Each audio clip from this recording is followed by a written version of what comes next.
Good day and welcome back to my channel where we continue to discuss anything and all things related to being an associate dentist. Today we've got another important topic to cover. How can a new associate dentist effectively win over their staff when they just start? Building strong relationships with your team is crucial for a smooth and successful dental practice. Once you have worked in a cohesive dental environment, you know exactly what I'm talking about. There's a lot to discuss again today, so let's dive right in.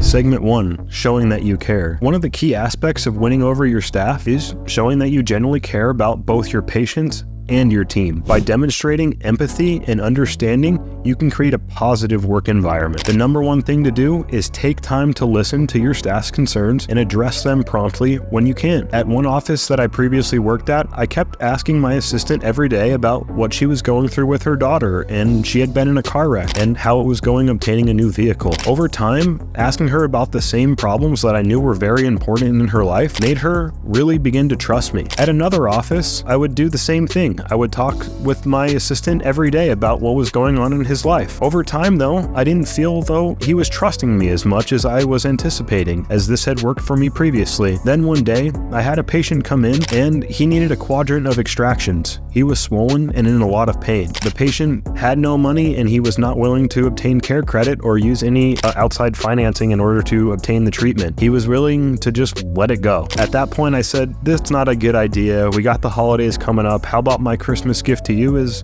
some free extractions today?" Went ahead, my assistant and I completed all the extractions, and at the end of the treatment, he walked back into the room and he shook my hand and said that was one of the nicest things he had ever seen done and that he was very thankful. I asked him why he was so thankful, and really what he told me is that he had never seen someone wholeheartedly care for a patient the way that I had just done that, and that he knew that if I was willing to give up all my time and money, especially around the holidays, he knew I was somebody to trust. From that moment forward, I never had to worry if I asked him to do something or if I needed his help with anything. He was always right there to help. I guess at the end of the day, the golden rule still remains true today. Treat others the way you want to be treated.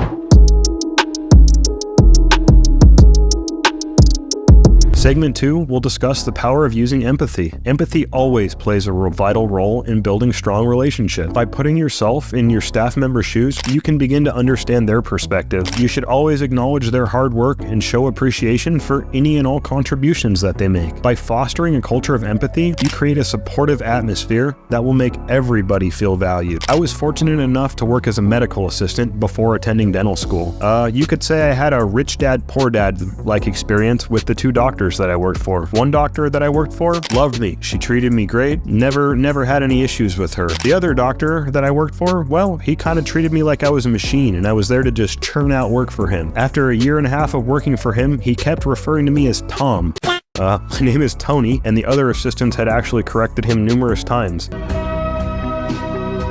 He could clearly care less about me, and that was very apparent to me. One afternoon, he was in a bit of a pinch. He had ordered the wrong MRI for one of his patients, and he needed somebody to scramble and make a lot of phone calls and see if that could happen for him. Simultaneously, he got called in to do an emergency cath procedure where he had to go in and stent somebody's heart that was having a heart attack. He couldn't be the one that had to sit there on the phone and make those calls. It was gonna have to be me. Guess who wasn't very willing to make a lot of phone calls that day? Yeah, that's right, it was me.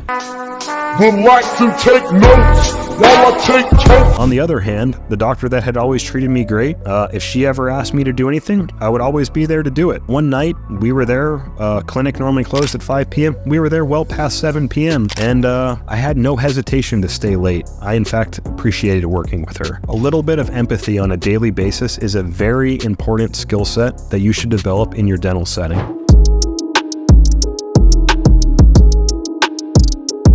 My next suggestion is a little treat. Who doesn't like a little treat to boost morale and create a sense of camaraderie? I would suggest you consider purchasing a monthly or bi-weekly gift such as a meal as a token of appreciation for your office. These small gestures can create a team that feels like you're working together and encourage bonding, and that you really value all their hard work. At the first office that I worked at, the other doctor and I would alternate working Fridays. The Fridays that I worked, I would always offer a meal over lunchtime for the staff. Now, I'm not talking about ordering steak and lobster or bringing in diamonds or anything like that. I would often order something like from Pizza Hut or Wingstop, and just a little meal that was warm and could tell everybody that I valued their time and that I really appreciated them being there working with me on a Friday. After about a year of working at this office, one of the front desk workers told me that, well, she had worked there for over 10 years and that the free lunches that she would get on the Fridays I worked were one of her favorite parts in that entire time about the job. Again, this was really easy for me. It cost me maybe 20 to 40 bucks every 2 weeks, and I definitely was able to pull staff members to my side. If it's at all doable for you to purchase a small gift such as a meal for your staff on a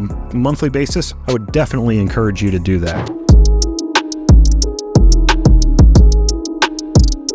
My last encouragement is to just create personal connections. It's time to listen. Actively listen to your staff members. Make sure you know what's going on in their lives. As the dentist, it's easy to talk about ourselves or our families or the house that we're trying to sell or whatever it is that's going on. But let's not forget that all of our staff members have all of their own lives and that their lives are as equally crazy and busy as ours. So take a genuine interest in them, actively listen, and be sure to question them about whatever they bring up again at a later date. At a previous office, I had an assistant once confide in me that she wanted to attend hygiene school rather than stay working as an assistant long-term in her career. Now, she didn't really want to tell me that she was going to try and attend hygiene school, but she needed somebody to help her figure out the path and get her a letter of recommendation as a means of getting in. She didn't want to tell our owner because she was afraid she might be fired if he found out that she was wanting to get references for a future job, and that would be her future school. When she first shared the secret with me, I was super excited that she was going to be advancing her career and chose to stay within dentistry. Moreover, I was even more excited that she chose to confide her secret in me. I was able to write her a letter of recommendation, and since then she has started hygiene school. She recently messaged me asking if I would hire her to work for me after she completed hygiene school. Boy, did that feel good for me, knowing that even after all of this, she would still want to work for me at the end. As a new associate dentist, winning over your staff is essential for a harmonious and successful dental practice. By showing that your staff members you care for them and your patients, using empathy to understand their perspectives,